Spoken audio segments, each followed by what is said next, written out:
punya ibu kos rese kepo. Saya kayak lu buat temen lu cuma main doang, tapi lu ditanyain kayak udah 1000 pertanyaan. Dia itu siapa? Nginep nggak? Mau ngapain kesini?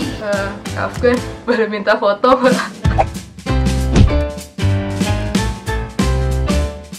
Berapa lama lo pernah jadi anak kosan? Pernah jadi anak kosan, lama ya? Lama banget. Emang kosnya baru 2 tahunan kayaknya. 10 tahun, kurang lebih.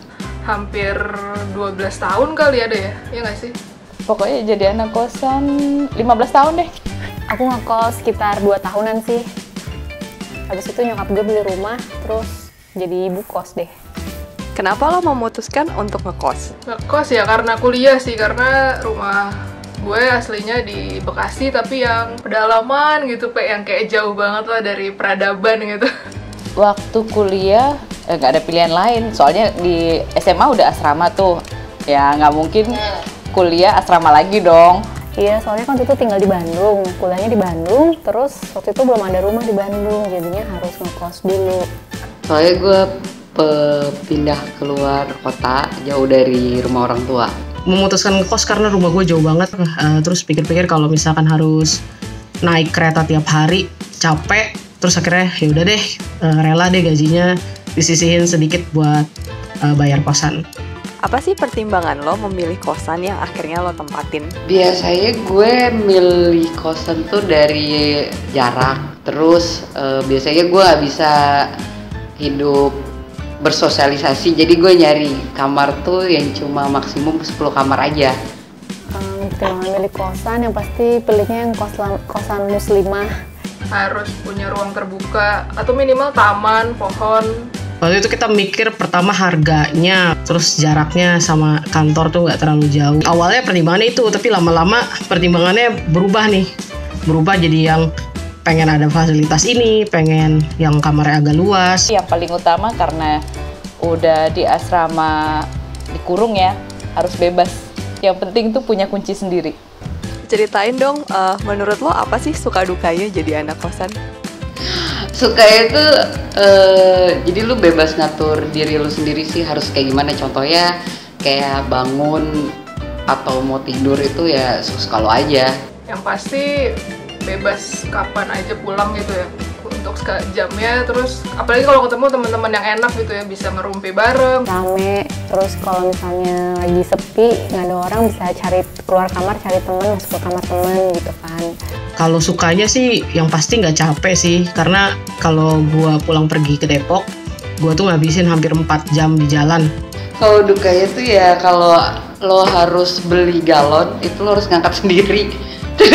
Terus banyak lagi sih, terus tiba-tiba kayak pompa air di kosan tiba-tiba mati. Nah lo harus nunggu, biasanya seharian tuh lo harus teriak ibu kos gitu, air mati.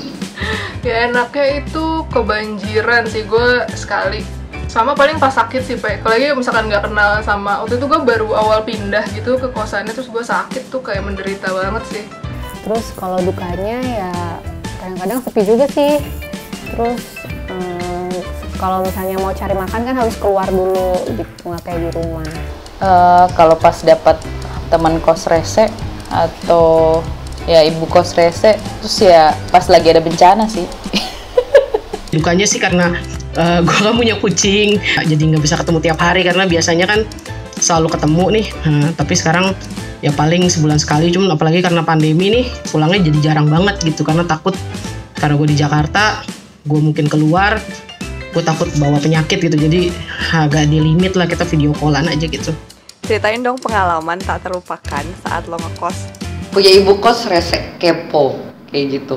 Saya kayak lu buat temen lu cuma main doang, tapi lu ditanyain kayak udah 1000 pertanyaan.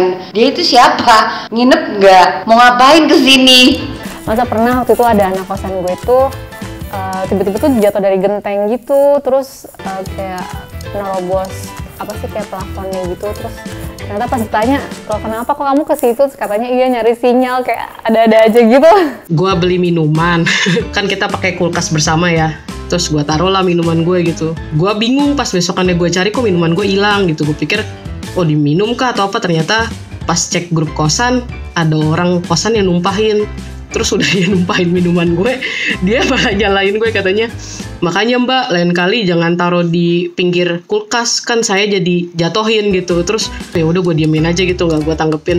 Tapi dipikir-pikir kok kesel orang dia yang jatohin, gue yang disalahin. Siang-siang gue liat ada syuting kan, terus gue yang kayak wah ada syuting nih, siapa yang main.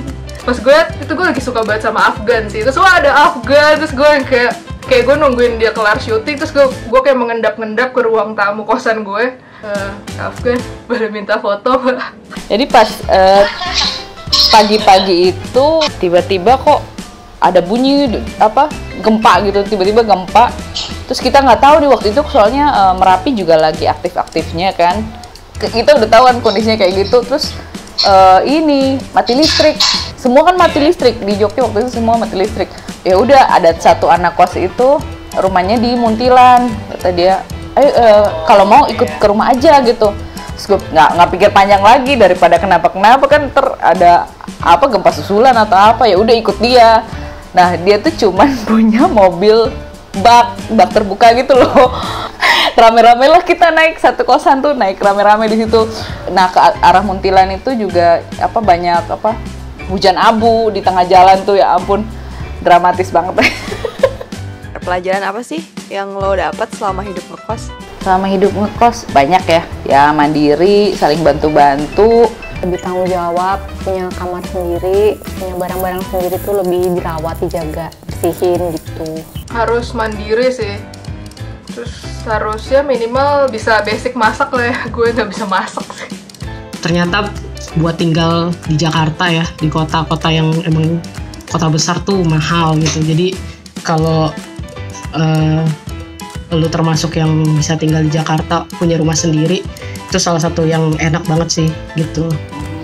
Siapin mental lo, soalnya kalau ngekos itu ada hal-hal yang nggak terduga yang bakal lo temuin.